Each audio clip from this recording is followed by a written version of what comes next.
There's a silent 5-year countdown that's already started for America's power grid, and it wasn't kicked off by some natural disaster, but by a law signed in Washington, D.C. that set a hard deadline to cut off a critical fuel source. The big problem? The domestic replacement? Well, it just won't be ready in time. This is the story of what we're calling the 2029 nuclear cliff, a potential totally man-made energy crisis, and we're going to break it down step by step. Okay, take a look at this timeline. It basically tells the whole story in one shot. You see that big gap right in the middle? That's the danger zone.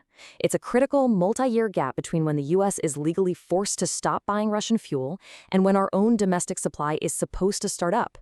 That gap, that is the 2029 nuclear cliff. So, how did this whole countdown even begin?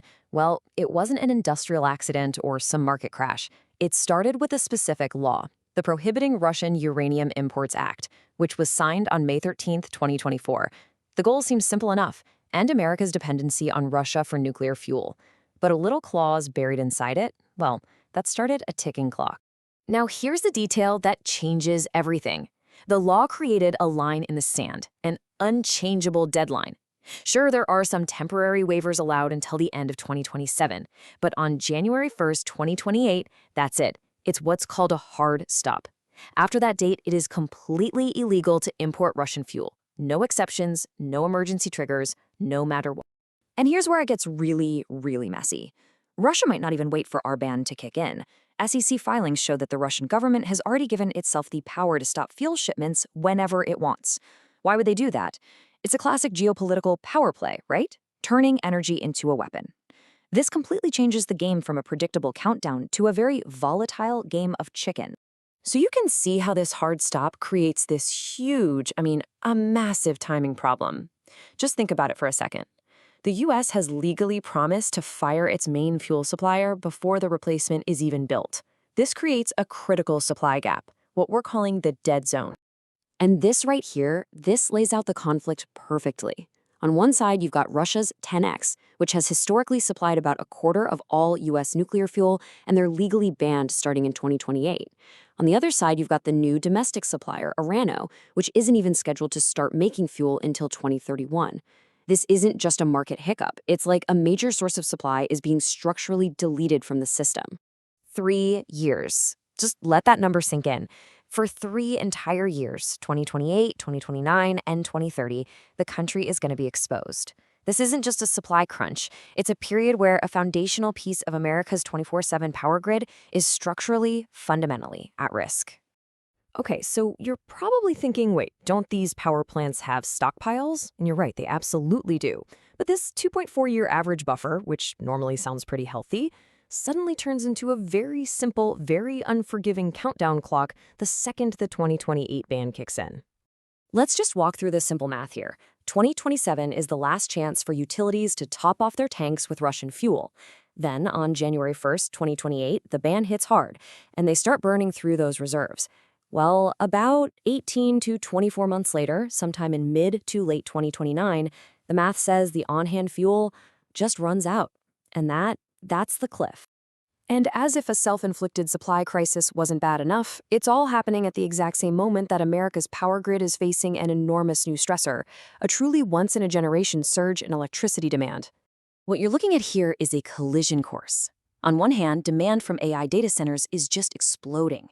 They're projected to need 31 gigawatts of new power by 2030. At the exact same time, we're scheduled to shut down 52 gigawatts of reliable 24/7 power from sources like coal and natural gas.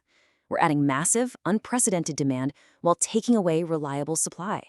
It just doesn't add up.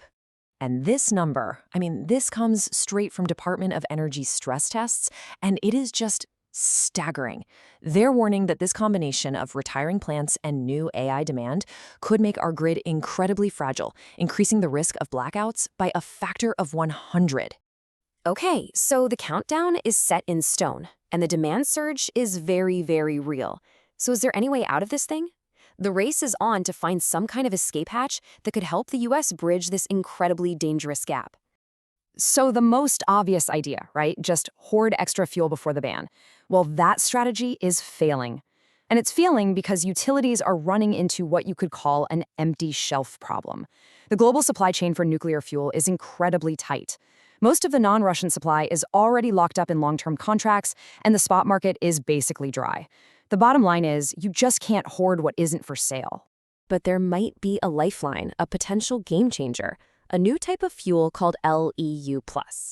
Basically, by using a slightly higher enrichment, reactors can run for a full 24 months between refuelings, instead of the usual 18.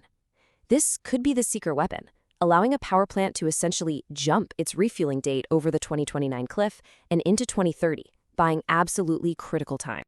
But, of course, there's a catch. Using this new fuel requires a special license from the Nuclear Regulatory Commission. And as you can see here, it has turned into a frantic race against the clock. Look at these critical power plants: Limerick, Calvert Cliffs, North Anna. Some have gotten approved, which is great, but many are still listed as pending or in review. And every single one of those pending statuses represents a major risk to the power grid in that region.